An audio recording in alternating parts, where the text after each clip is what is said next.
Hi, my name is Serena Bonsu, and in this video, I'm going to be explaining a problem through the 5-step decision-making process. So before we begin, I'm going to go ahead through the 5 steps. Step 1 is to develop a problem statement. Step 2 is to identify alternatives. Step 3 is to choose an alternative.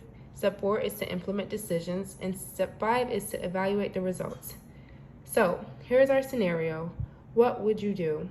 As a security computer trainer for your firm's 200 employees and contractors, what are the key topics you would cover in your initial half-hour basic training program for non-IT personnel? What additional security-related training might be appropriate? So if we move over to step 1, we know that it's going to be developing a problem statement. So our problem statement is going to be our most critical step because it must be clear and must have facts that people can analyze. So here is our problem statement. In 2014, there were nearly 8,000 software vulnerabilities in the US. In 2021, that number doubled as there were 18,000 reported vulnerabilities, and these circumstances have costed companies billions of dollars in reparations and security reforms.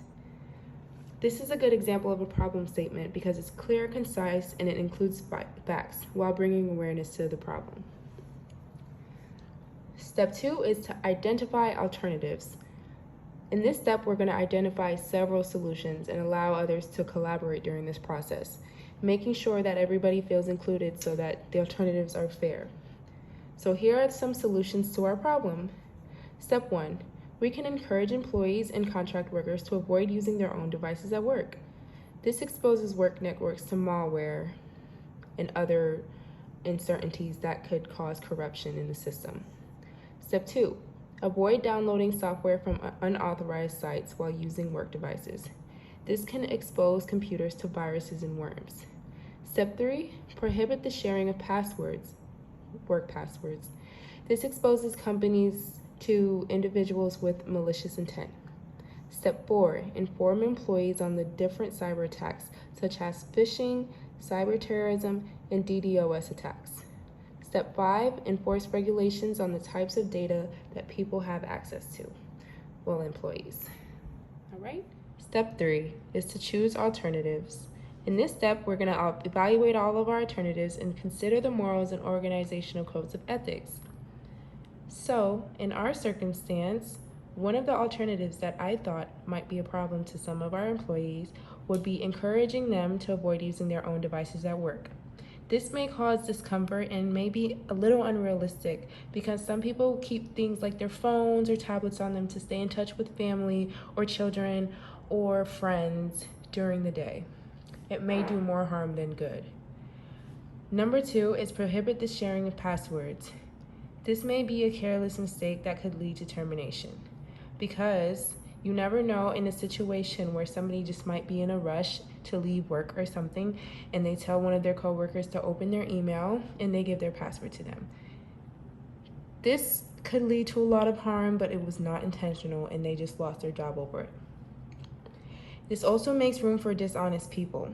Somebody could steal a password and turn around and say that it was given to them, which is just not true.